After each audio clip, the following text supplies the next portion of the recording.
Keystone presenting Viram, truly independent AI homes, 0% no other charges. போரூருக்கே இது புதுசு at Kattupakkam Porur.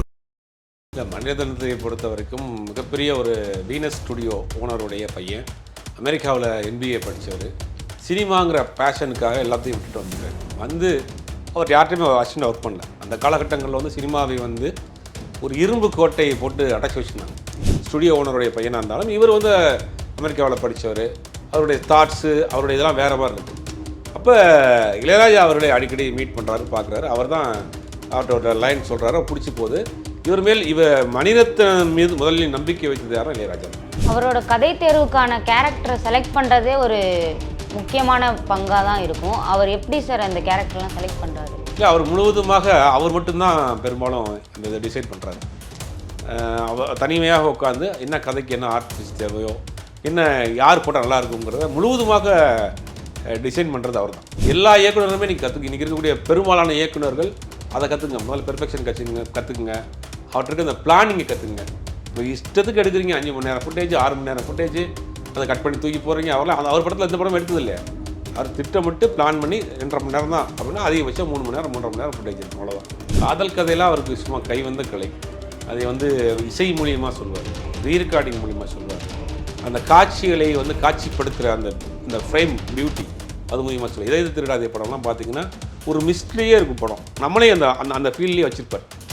அப்போ அந்த கதையை அதை டிஃப்ரென்ஷியேஷன் காட்டுறதுலாம் தெளிவாக பண்ணியிருப்பார். அப்போ அந்த டிஃப்ரென்ஷியேஷன்லாம் ஒரு கரெக்டாக ஒரு லிமிட்டுக்கு மேலே பண்ணாலும் போர் அடிச்சு ரொம்ப வளவலன்னு இருக்கிற மாதிரி இருக்கும். அதை கரெக்டான லிமிட் வச்சுருப்பார். ரெண்டாவது அவங்க சேஞ்சாக இருக்காங்களே, அந்த மனமாற்றம் எப்படி வந்துச்சுங்கிற விஷயத்துக்கும் சில விஷயங்கள் வச்சுருப்பாங்க. இது யதார்த்தத்தோடு ஒட்டி போகும். அதெல்லாம் பண்ணியிருக்கோம். ஏன்னா கதைகள் எல்லா கதையும் பெரும்பாலும் அவர் தான் யோசிக்கிறார். சில கதைகள் மட்டும் வெளியிலேருந்து வாங்கி போட்டார்.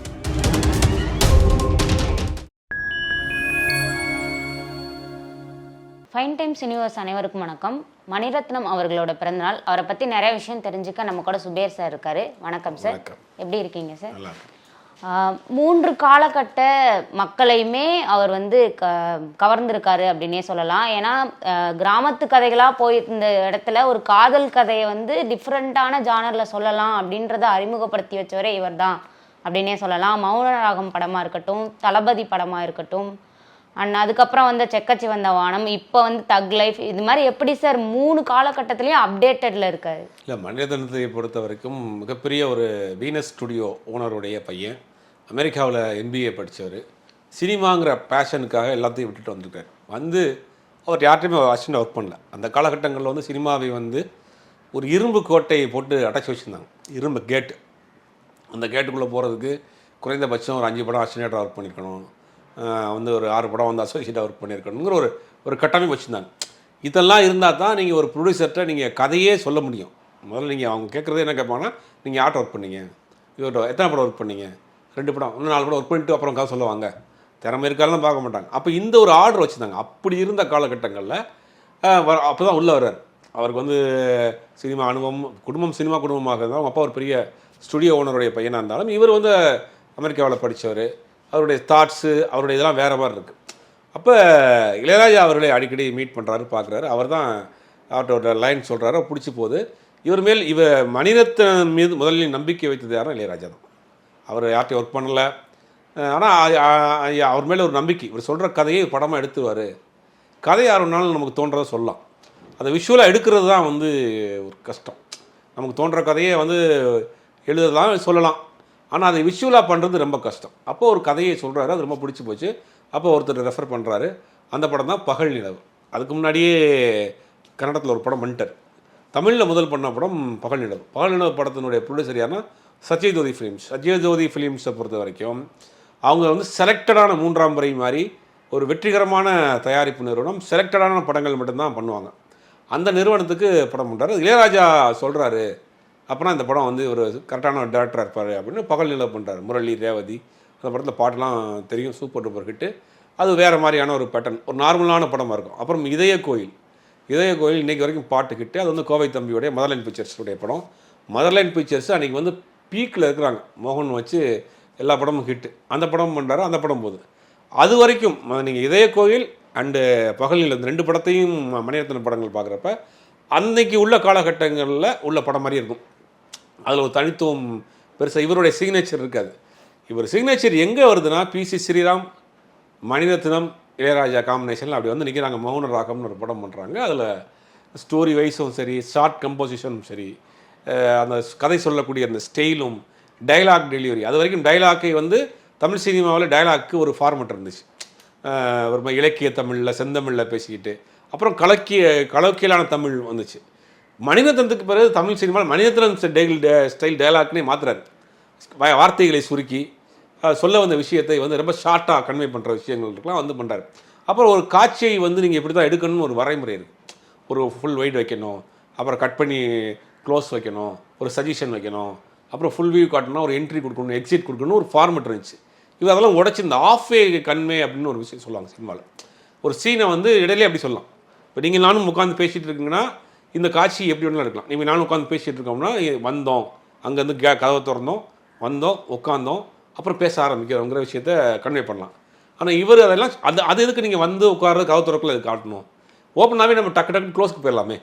இப்போ நீங்கள் ஒன்று பேச ஆரம்பிக்கிறீங்க கொஸ்டின், அதுவும் டக்குன்னு போய்ட்டால் ஆடியன்ஸ்க்கு ஈஸியாக கன்வே ஆயிரும்ல. அந்த மாதிரி காட்சிகளை வந்து கொண்டு போய் சேர்க்குறதுல ரொம்ப ஒரு புதுமையை செஞ்சார். அதாவது சீனை கன்வே பண்ணுற விஷயம், டைலாக்கு கன்வே பண்ணுற விஷயங்களையெல்லாம் அவர் வந்து ஒரு புதிய முயற்சியை பண்ணார். அது வந்து அப்படியே ஒர்க் அவுட் ஆகுது.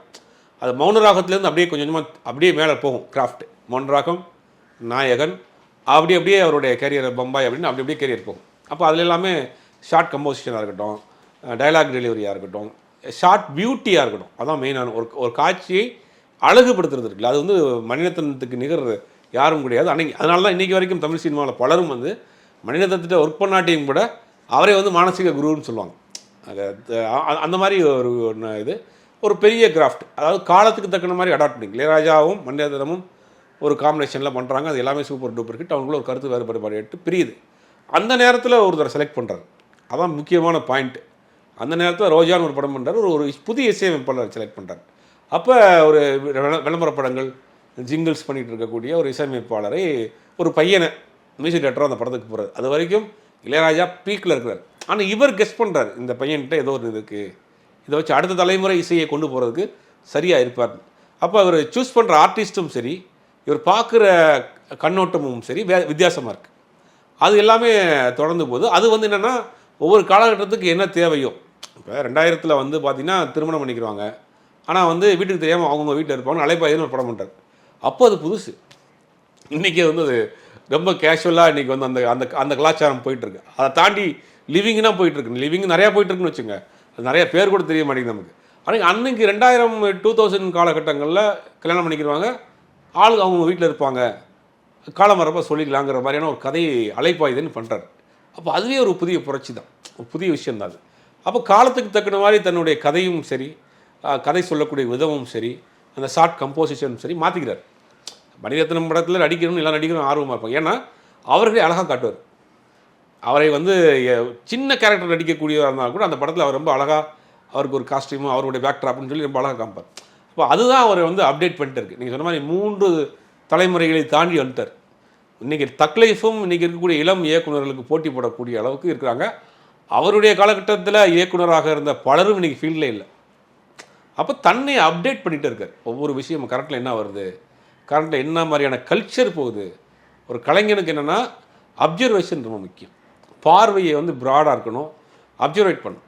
அதாவது அதுதான் வந்து நீங்கள் வந்து ஒரு நல்ல படைப்பாளிக்கு அழகாக இருக்கும். அதான் வந்து யதார்த்தத்தை ஒட்டிய சினிமாக்களை படைப்புகளை கொடுக்க முடியும். அதை இவர் கரெக்டாக ஃபாலோ பண்ணிட்டு வர்றார். அவரோட கதை தேர்வுக்கான கேரக்டரை செலக்ட் பண்ணுறதே ஒரு முக்கியமான பங்காக தான் இருக்கும். அவர் எப்படி சார் அந்த கேரக்டர்லாம் செலக்ட் பண்ணுறாரு? இல்லை, அவர் முழுவதுமாக அவர் மட்டும்தான் பெரும்பாலும் அந்த இதை டிசைட் பண்ணுறாரு.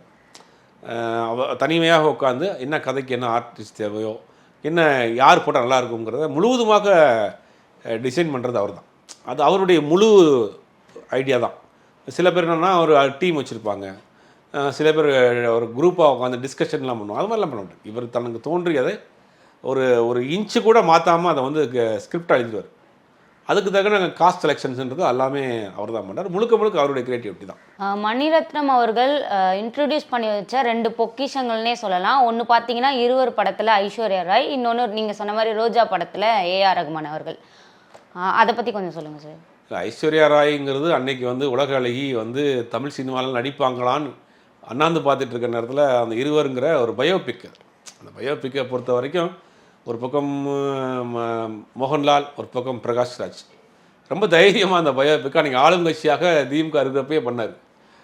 அதை பார்க்குறப்ப ஐஸ்வர்யா ராய் செலெக்ஷனுங்கிறது வந்து மணிரத்னம்ங்கிறதுக்காக தான் ஐஸ்வர்யா ராய் ஒத்துக்கிட்டாங்க.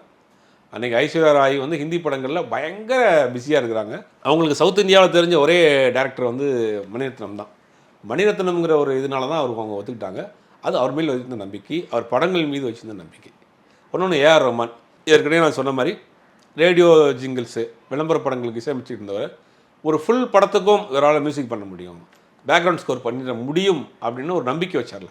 அதுதான் 2 ஆஸ்கார் வாங்கினது. அப்போ இவருடைய கால்குலேஷன் சரியாக இருக்குது. இவரை இந்த கேரக்டருக்கு போட்டால் சரியாக இருக்குங்கிறத பண்ணுறாரு. இப்போ இதுக்கு பிறகு வந்து ஒரு முற்றிலும் புதுமுகங்களை வச்சு படம் பண்ணுறதாக ஒரு பேச்சு ஓடிட்டுருக்கு. அப்போ எதாக இருந்தாலும் நமக்கு பெர்ஃபெக்டாக பண்ணணும் அப்படின்னு நினைக்கிறாரு. ரெண்டாவது ஏற்கனவே சொன்ன மாதிரி ஷார்ட் கம்போசிஷனில் அவரை வந்து அடிச்சுக்கிறே முடியாது. அந்த ஒரு ஷார்ட் கம்போசிஷன், இந்த ஃப்ரேம் பியூட்டிங்கிற விஷயங்கள்லாம் பண்ண முடியாது. ரெண்டாவது டயலாக்குகளை வந்து இப்போ ஒரு காட்சியை வந்து ஏன் ஒன்று அடிச்சுட்ட, என்ன காரணம்னு கேட்குறது, ஏன் அப்படின்னு இவர் கேட்பார், அவர் வந்து தேவராஜ்பார். அந்த ஒரு காட்சியை வந்து நம்ம புரிஞ்சுக்கலாம். ஆனால் ரொம்ப ஒரு எளிமைப்படுத்தி ஷார்ட் பண்ணது வந்து மணிரத்னம் தான். இந்த 2 பொக்கிஷங்கள்ங்கிறது வந்து அது டெடிகேட் பண்ணியிருக்காருன்னு தான் சொல்லணும். கண்டுபிடிச்சி அவங்கள டெடிகேட் பண்ணியிருக்காரு தமிழ் சினிமாவுக்கும் அப்படிங்கிறதான் சொல்லணும். அவரோட படங்களில் காட்சிகள் பேசுகிறத விட மௌனம் தான் அதிகமாக பேசும் அப்படின்னே சொல்லலாம். அந்த வசனங்களை எல்லாம் உடைச்சதுக்கான முக்கிய காரணமாக என்ன பார்க்குறீங்க? அவருக்கு என்னென்னா, அவர் இந்த பக்கமாக அவருக்கு இந்த வசனங்கள் எழுதுறது அவருக்கு பிடிக்காது. அவருக்கு கொஞ்சம் அந்த தமிழில் அவர் பேசுகிறதே கொஞ்சம் தடுமாற்றமாக தான் இருக்கும். அப்போ பக்கமாக வசனங்கள் எழுதி அதை ஒருத்தர் ட்ரெயின் பண்ணி அது கொஞ்சம் அவருக்கு கொஞ்சம் கஷ்டமாக இருக்கும் போல். அதனால் என்ன, அந்த வசனங்களே ஷார்ட் பண்ணுறாரு. நான் சொல்ல வர்ற விஷயம் இது உனக்கு புரிஞ்சால் போதும், அதுக்கு எதுக்கு நம்ம இவ்வளோ பக்கத்தை வேஸ்ட் பண்ணணும், அப்போ இதை ஷார்ட் பண்ணுவோம் அப்படின்னு அது ஒரு ஸ்டைலாக உண்டு பண்ணுறாரு. அது மணிரத்னம் ஸ்டைல்னு ஆகிப்போச்சு. கடைசியில் தமிழ் சினிமாவில் வசனங்களுக்கு மணிரத்னம் ஸ்டைல்லையும் ஆகிப்போச்சு. அது அவருக்கான ஒரு சிக்னேச்சராக பார்க்குறேன் நான்.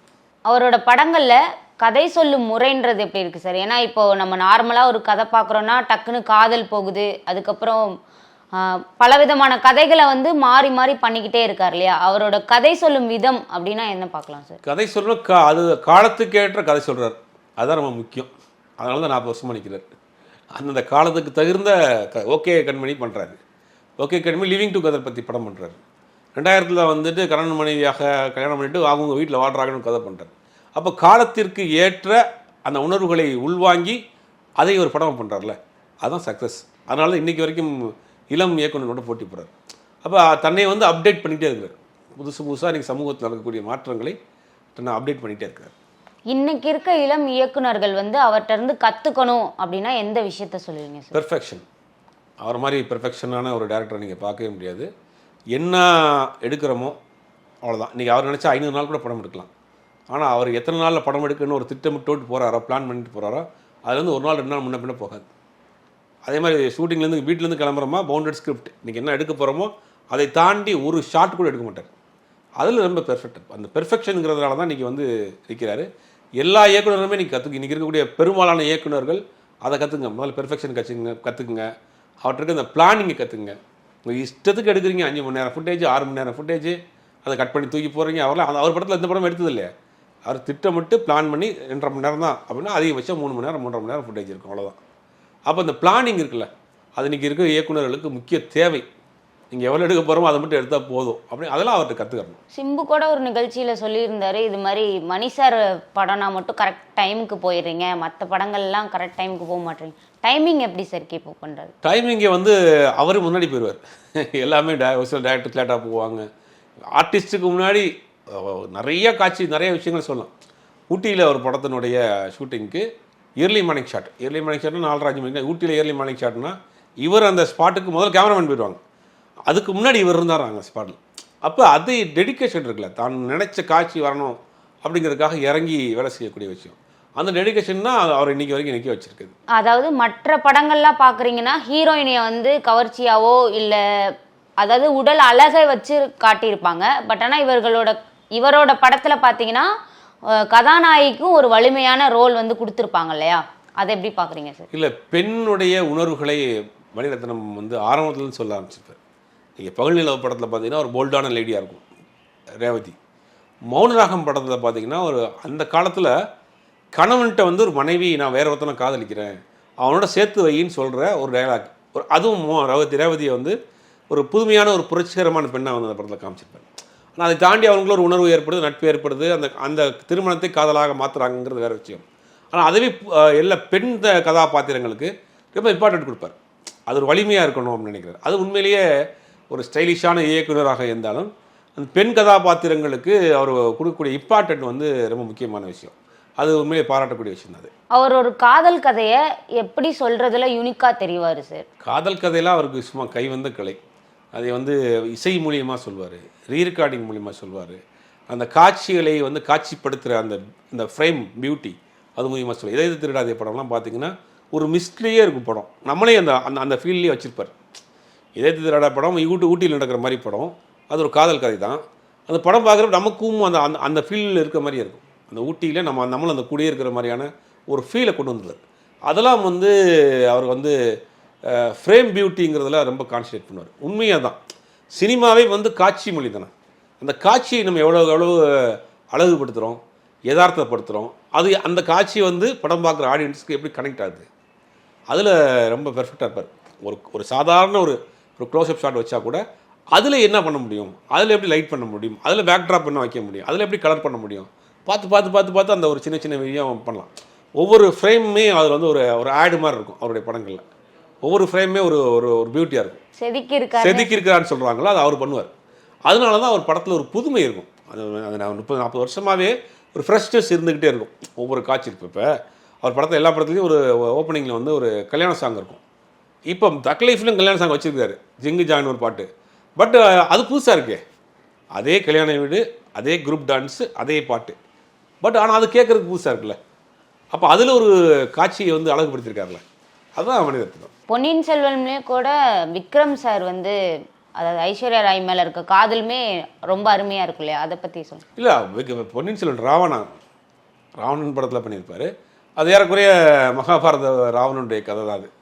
அந்த கதையை வந்து பார்த்தோன்னா அந்த காம்பினேஷன் ரொம்ப நல்லாயிருக்கும். அந்த படத்துலேயும் நீங்கள் சொன்ன மாதிரி அந்த ஐஸ்வர்யா ராய் கேரக்டர் வந்து போல்டாக இருக்கும். கடத்திட்டு போயிடுவான், இருந்தாலும் அந்த பொண்ணு போல்டாக அவனோட போராடும். அப்போ பெண் கதாபாத்திரத்தை வந்து அவர் வந்து எதுவுமே வந்து வலிமையாக காட்டணும், பெண்கள் வலிமையானவர்கள்ன்ற விஷயத்த தொடர்ந்து பண்ணிகிட்டு இருப்பார். காட்சிக்கு மட்டும், காட்சி பொருளாக மட்டும் படத்தில் பயன்படுத்தாமல் சினிமாவில் தொடர்ந்து அந்த வேலையை செஞ்சுக்கிட்டே இருந்தார். மௌனராகம் படத்தில் பார்த்தீங்க அப்படின்னா ஒரு வெறுப்பின் மீதான காதல் அப்படின்னே சொல்லலாம். ஏன்னா அந்த பையன் வந்து அவங்கள வந்து உருகி லவ் பண்ணுற மாதிரி இருக்கும். பட் ஆனால் ஃபஸ்ட் டைமாக நம்ம கேட்குற மாதிரி இருக்கும், நீ எனக்கு தொட்டனா கம்பளி பூச்சி விடுற மாதிரி இருக்கும். இந்த கதையெல்லாம் எப்படி சார் யோசிக்கிறாரு? முதல்ல ஒவ்வொரு சில கதைகளையும் வந்து கதையாசிரியர்கிட்ட வாங்குறாரு. சில கதைகள் அலைப்பாய்தெல்லாம் ஆர் செல்வராஜனுடைய கதை. முதல் மரியாதை படத்து கதை வசனம் வந்து ஆர் செல்வராஜனுடைய. ஒரு சில கதைகள் அவரே எழுதுறார், ஒரு சில கதைகள் அவர் வாங்குறாரு, வெளியிலேருந்து வாங்குறாரு. ஒரு சில கதைகள் வந்து அவரே எழுதுறார். மௌனராகம் பார்த்திங்கன்னா அன்னைக்குள்ள காலகட்டங்களில் அந்த படம் பெருசாக வந்து பேசப்பட்ட கதை.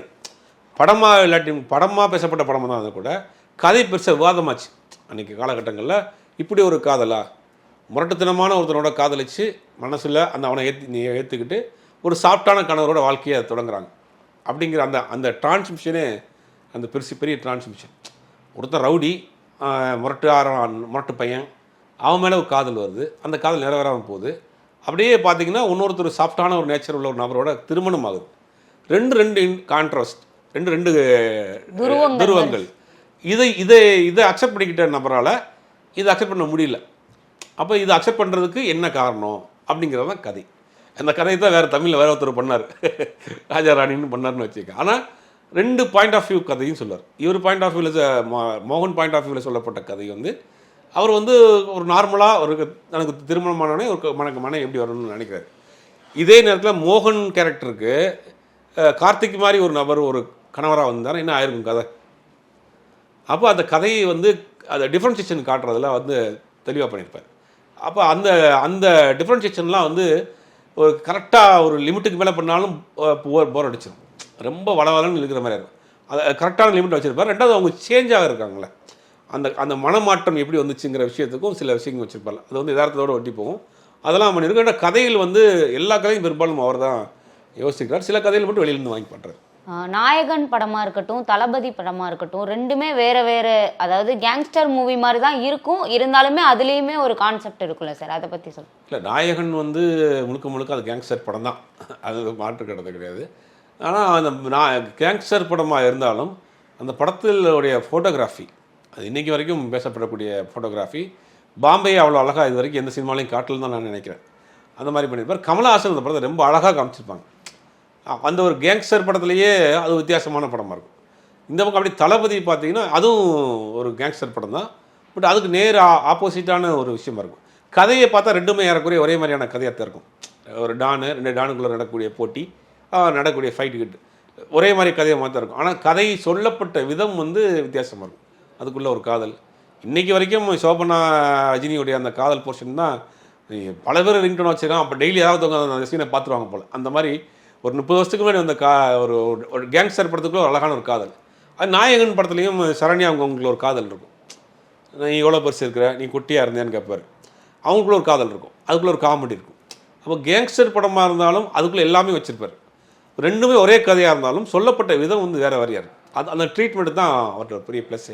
ரஜினி அவர்களுமே பொன்னியின் செல்வன் மேடையிலேயே சொல்லியிருப்பாரு, நம்ம எப்போவுமே இந்த மாஸ் ஆக்ஷன் அந்த மாதிரி கதையாக பண்ணியிருப்போம், ஆனால் நம்மளையும் ஃபீல் வேணும் அப்படின்ற மாதிரி சொல்லியிருக்காரு. அந்த ஃபீலிங்ஸ்ன்றதை எப்படி கொண்டு வராரு? இல்லை, ஒரே ஒரு ஷார்ட்டே போதும். தளபதியில் அவர் ஒரு கை வச்சுட்டு இப்படி ப்ரொஃபைலில் நிற்பார். இப்படி பார்த்தீங்கன்னா பின்னாடி ஒரு சன் செட் ஆகிற மாதிரியான ஒரு ஷாட்டு, அது அவ்வளோ அழகாக அந்த ஷார்ட்டை கம்போஸ் பண்ணியிருப்பாங்க. அந்த படம் வந்தப்போ பல சலூனில், ஆட்டோவில் எல்லாம் அந்த போஸ்டர் தான் இருக்கும். அந்த காலகட்டங்களில் நிறைய வச்சுருப்பாங்க. ஒரே ஒரு ஷார்ட்டே அந்த ஒட்டுமொத்த படத்தை எடுத்து தூக்கி நிப்பாட்டு. அதெல்லாம் வந்து அவருடைய அந்த ரசித்து பண்ணுவாங்க இல்லையா, அது வந்து அவர் ரொம்ப தெளிவாக பண்ணுவார். அதில் நாயகன் படம் வந்து இப்போ வரைக்கும் ஹிந்தி தாண்டி பாலிவுட் அளவுக்கு பேசப்படுது, அதாவது பேன் இண்டியா லெவலில் பேசப்படுதுன்னு சொல்கிறாங்களே சார், அதில் முக்கிய கதை கருவா எப்படி இருக்குது? கதை கருனா வந்து பாம்பே பேக்ட்ராப். ரெண்டாவது கமலஹாசனுடைய அந்த சேஞ்ச் ஓவர், யங்ஸ்டரு, அப்புறம் அந்த வெல் நாயக்கர் அப்படிங்கிற ரெண்டு சேஞ்ச் ஓவரில் பார்த்தீங்கன்னா ரெண்டுலேயுமே வந்து பெர்ஃபெக்டாக பண்ணியிருப்பார் கமலஹாசன். சொல்லவே தேவையில்லை. இந்த வயதானவர் எப்படி நடப்பார், டெத்தில் போட்டிருந்தா அதை எப்படி பேசுவார், வயதானவர் நிற்கிறவங்க எப்படி இடுப்பை பிடிச்சி நிற்பாங்க, அந்த மாதிரி சின்ன டீட்டெயிலிங் கூட அந்த படத்தில் ரொம்ப தெளிவாக பண்ணியிருப்பாங்க. இன்றைக்கி வரைக்கும் ஏன் அந்த கதையை பேசப்படுதோ அந்த மாதிரியான ஒரு மேக்கிங் எல்லா டான் படமும் வந்துருக்கு. அந்த ஷார்ட் கம்போசிஷன் மேக்கிங் வந்து இன்றைக்கி வரைக்கும் அந்த நாயகனை வந்து ஒன்றும் கொண்டாடுறாங்க. அதுக்கு முக்கியமான இன்னொரு நபர் வந்து இளையராஜா, வைரமுத்து, இளையராஜா, மணிரத்னம், பி.சி. ஸ்ரீராம், இந்த காம்பினேஷனில் வந்து அந்த படம் வந்து இன்றைக்கும் கொண்டாடுறாங்கன்னா இன்றைக்கும் அந்த படம் ஃப்ரெஷ்ஷாக இருக்குது. அவ்வளோதான். மணிரத்னம் அவர்கள் வந்து ஒரு கலைஞராக அண்டர்ரேட்டடாக இருக்காரா, இல்லை செலிப்ரேட் பண்ணிட்டு இருக்காங்களா சார்? இல்லை, ஒன்றும் அவரெல்லாம் செலிப்ரேட் பண்ணி முடிச்சுட்டாங்க. இன்றைக்கும் தமிழ் சினிமா இருக்கக்கூடிய பலருக்கும் வந்து அவர் தான் வந்து டைரக்டராக இருக்கிறாரு, ஆசானாக இருக்கிறாரு, ரோல் மாடலாக இருக்கிறாரு. அப்போ கொண்டாடிக்கிட்டு தான் இருக்காங்க. இன்றைக்கும் அவருக்கு உண்டான இடம், மணிரத்னம்னா அவருக்கு உண்டான இடம் அப்படி இருக்குது. அந்த அந்த அந்த இது அந்த இடத்த யாரும் பக்கத்தில் கூட அவ்வளோ நெருங்க முடியல தான் நான் நினைக்கிறேன். மணிரத்னம் அவர்களோட அண்ணன் தான் தயாரிப்பு நிறுவனம் வச்சிருந்து ஜிவி ஃபிலிம்ஸ் அப்படின்னு வச்சுருந்தாரு. அதில் பெரும்பாலான படங்கள் வந்து மணி சாருக்காக தான் பண்ணிட்டு இருந்தாங்க. அப்படி இருந்துமே அவர் வந்து தனியாக பிரிஞ்சு அவருக்கான ஒரு தயாரிப்பு நிறுவனத்தை வந்து உருவாக்கிட்டாரு. இடையிலுமே அவர் வந்து இறந்ததுக்கான காரணம் வந்து மணிரத்னம் அவர்கள் தான் அப்படின்ற மாதிரி சொல்கிறாங்களே சார், இதே இல்லை, பேசிக்காக இவங்க கொஞ்சம் நல்ல ஒரு பெரிய குடும்பம். வீனஸ் ஸ்டுடியோன்னு பெரிய வச்சிருந்து இன்றைக்கி அதான் வீனஸ் காலனி ஆழ்வார்பேட்டில் இருக்குது. பொருளாதார ரீதியாக இல்லை, அவர் மணிரத்னத்தை தாண்டி சில படங்கள் வெளியில் பண்ணார். அவர் இல்லாமல் அந்த படங்கள்லாம் சில படங்கள் சரியாக போகலை. இப்போ சொக்கத்தங்கம், தமிழன் அப்படின்னு ஒரு படம் பண்ணார். அந்த படங்கள்லாம் சரியாக போகலை. அதில் ஏற்பட்ட ஒரு கடன், அந்த கடன்லாம் அவங்க நினச்சா அவங்க பேசிக்காக ஒரு ஆடிட்டரும் கூட, ஜி வெங்கடேஸ்வரன் வந்து ஒரு ஆடிட்டரும் கூட, அந்த அவங்க இருக்கிற சொத்துக்கு அந்த கடன்லாம் அடைச்சிது. ஏதோ அவர் சொன்ன வார்த்தை வந்து அவருக்கு ரொம்ப ஹர்ட் பண்ணிடுச்சு. அதனால் அது தப்பான ஒரு முடிவு எடுத்துட்டார். அவர் வந்து அவங்க அண்ணனை வந்து கைவிட்டுட்டாரு. மகாராஷ்டிராவில் ஒரு படம் பண்ணுறதுக்காக அங்கே படமே போடக்கூடாது அப்படின்னு சொன்ன போதிலும் கூட இவர் கூப்பிட்டு அங்கே மகாராஷ்டிராவில் இருக்க தலைவருக்கு போட்டு காட்டி அந்த படத்தை வந்து ரிலீஸ் பண்ணியிருக்காங்க. அப்படியெல்லாம் உதவி பண்ணியிருக்காரு இல்லையா மணி சார். ஏன் அப்போ அந்த கடனுக்கு அவர்கிட்டையும் ஒரு தயாரிப்பு நிறுவனம் இருந்திருக்கு, அவர் அதுலேருந்து காசு கொடுக்காட்டினா கூட அவர் தயாரிப்பு நிறுவனத்தில் ஒரு படம் பண்ணி கொடுத்துருந்தா அவரை காப்பாற்றிருக்கணும். இல்லை, அன்னைக்கு நடந்த சுச்சுவேஷன் என்னென்னா, அவர் அங்கேருந்து வெளியில் ஏறி சில படங்கள் பண்ணார். நான் ஏற்கனவே சொன்ன மாதிரி அந்த படங்கள் சரியாக போகல. ரெண்டாவது அவங்களாம் ஒரு ஆடிட்டர், நம்ம ஒரு அண்ணன், ஒரு தம்பி, ஒரு ரேஞ்சை விட்டு இறங்கி வர மாட்டாங்கல்ல. அப்போ ஏன் கேட்கணும்னு நினைப்பார். இவருக்கு தெரியாமல் இருந்திருக்கலாம். ஏதோ ஒரு தேவை, ஒரு படம் பண்ணியிருந்தாங்கன்னா கண்டிப்பாக அந்த பிரச்சனைலாம் சால்வ் பண்ணியிருப்பாங்க. படமே பண்ண தேவையில்லை, ஏகப்பட்ட சொத்துக்கள் இருந்துச்சு. அவ்வளோ ஒன்றும் முங்கி போகிற கடன்லாம் கிடையாது. ஏதோ ஒரு மிஸ்கம்யூனிகேஷன் அவங்களும் நடந்திருக்கு. இவர் கேட்கணும்னு நினச்சாரா இல்லை அவர் செய்யட்டும்னு நினச்சாரான்னு தெரியல. அவங்களுக்குள்ள ஏதோ ஒரு மிஸ்கம்யூனிகேஷன் நடந்திருக்கு. அதுதான் ஒரு பெரிய ஒரு இழப்பாக போச்சு. இவரால தான் அவர் இறந்தாருன்ற அளவுக்கு சொல்கிறாங்களே சார். இல்லை அது அப்படி அண்ணன் இறந்து போகிறது தம்பி ஒத்துக்குருவாரா? எந்த வீட்லையாவது ஒத்துக்குருவாங்களா? எப்படி இருந்தாலும் முடிஞ்ச அளவு ஹெல்ப் பண்ணுறது தானே பார்ப்பாங்க. அப்போ அந்த அவர் சில விஷயங்களை அவங்க ஓப்பனாக பேசாமல் விட்டாங்க. பேசியிருந்தாங்கன்னா 2 பேரும் சேர்ந்து ஒரு யார்ட்டையாவது அன்றைக்கி காலகட்டங்களில் கமல்ஹாசன் டேட் கேட்டால் கொடுத்துருப்பாரு, ரஜினிகாந்த் டேட் கேட்டால் கொடுத்துருப்பாங்க. 2 பேரும் சேர்ந்து ஜி ஃபிலிம்ஸில் ரஜினியோ கமலும் அடிக்கிற மாதிரி ஒரு படம் இருந்தால் கடன் அடைஞ்சிருக்குமே. இது எவ்வளோ நேரத்தில் நடந்திருக்குது? ஒரு சின்ன ஒரு நாளில் அந்த மேஜிக் நடந்துடும். அப்போ இதெல்லாம் வந்து அன்றைக்கி யாரோ ஒருத்தவங்க இறங்கி வராமல் இருந்திருக்கலாம். அவங்களுக்குள்ள ஏதோ ஒரு ப்ராப்ளம் இருந்திருக்கு. இதுவரை எங்களுடன் பல்வேறு கருத்துக்களை பகிர்ந்தமைக்கு நன்றி சார்.